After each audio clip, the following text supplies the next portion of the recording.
guys, it's Glenn from glenscarcollection.com, and today we're going to talk about 3 cars that are good at everything. If you want to have one car in your car collection that you could take to work, drive your favorite mountain road, fit people in the back seat, and also be competitive on a track day, I'm going to give you 3 good choices. Remember to watch this video all the way to the end, because I think the best choice, or certainly the most affordable one, will be at the end of this video. Remember to like and share this video so our channel can grow. As always, leave a positive comment below. Hit the subscribe button, and also hit the notification bell. I post 3 videos a week, every Monday, Wednesday, Friday at 7 a.m. Eastern, and every once in a while I give you a 4th video a week, so make sure you have that notification bell checked. All right, so when I was first starting out with collecting cars, I needed to have one car that did everything. And another advantage, whether you're going to have one car or multiple car, another advantage of having one car that does everything is then your other cars can be more extreme. If you want to have like a Lotus Exige S or some kind of even dedicated track car, get one car that can do everything, and then you can have obviously different choices, whether they're luxury or sport. So one of the best choices, I think, or a good place to start, is the BMW M3. I've had 2 E46 M3s. You're looking at my current Mystic Blue E46 M3. I've had an E90 M3. I've done a ton of videos on this channel, the F80 M3. I think any of those M3s are great choices. Even an E92 M3, because the back seat is pretty decent, even though it's a 2-door car to get there, just like the E46 M3. An E36 is a great choice. I've driven them on the street. I've driven them as track cars as well. So I think that's an awesome place to start. So you can get E36 M3s probably for 10, 15 grand, and you can go all the way up to 60 or 70,000, obviously, for the newest, latest F80 M3. So remember, the criteria here is good at everything. So there are some cars that may be better at the track or better as a daily driver. The M3, it's a great daily driver because it can be comfortable, and you can also turn a really good lap time. Now, if you really want to get serious about the track, then you probably have to upgrade the brakes, but that's a small modification. All right, so that was choice 1. Let's move on to choice 2. Choice 2 is Porsche. I'm showing you pictures now of my latest in the collection, the 991.2 911, but this applies to 911s, Boxsters, and Caymans. I've been lucky enough to have 3 911s, including a Cayman S, and they have nice, softer suspensions for the street, and this is really the only car you could buy off the showroom floor and go to a track, be competitive, and drive home and drive to work the next day. So they're even better choice, I think, than the M3s because their brakes hold up at the track. And a lot of times, believe it or not, the equivalent Porsche has a softer suspension. And now, like my 991.2, it has that PASM suspension standard, so you can run in the soft setting. And I even can run in the soft setting on my favorite mountain roads and still it still handles really well. Only on the smoothest roads or a smooth track would I use the track setting. If you're going to get a Boxster or a Cayman, I would start with, obviously when the Cayman came out in 06, obviously there's some issues with those cars to get a good PPI. For a Boxster, I would probably do 2005 and up, but there are Boxsters, in the 2000s that are based on the 996 that are, 15 grand. I mean, obviously a car at that price point is going to need some maintenance. Same thing if you get a 996. So 911s, I would start with the 02, which is the 996.2.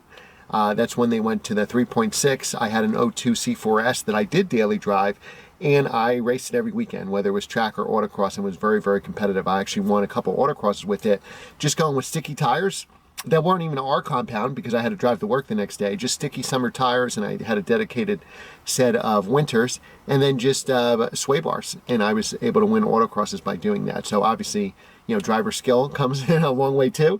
So maybe take some racing schools with it, but it's a great choice, and you can find them at price points similar to M3s. So 996, start with the .2s, and then obviously I would go all the way up to the current ones. And I think the 991.2 that I just got is a great buy. Boxsters, I would start in 05 and up if you could, and if I was doing that, I would try to go to 07, because that's when they went from the model year 07, they went from the 3.2 liter to 3.4 liter, which is the same engine as the Cayman S, and then obviously, if you can afford it, the 13 with the facelift. It makes the car just look fantastic, and obviously, the newer cars are a little more electronic, they're going to generate better lap times. Bye, neighbor. When you film outside, you always get a lot of stuff going on. All right, so now the third car, and this is because I know you want affordable cars. So here's a car you can buy new under warranty that's affordable. And what I would say for this car is This car, the Veloster N. It's got a 2-liter 4-cylinder front-wheel drive, 275 horsepower, 260 foot-pounds of torque. I love it with the manual transmission. Now there's a dual clutch out for it, so you could buy it off the showroom floor. Be competitive. I've driven it on the track and gotten good lap times with it. It's an easily daily driver. It's got electronic suspension, so put it in N mode for the track because that really stiffens up the suspension. Take it out of N mode as your daily driver. It still has a decent back seat. And I think this is an affordable car. You know, new ones are in the 30s. I think the one I drove had a sticker around 34,000. You can get them for 29, 30.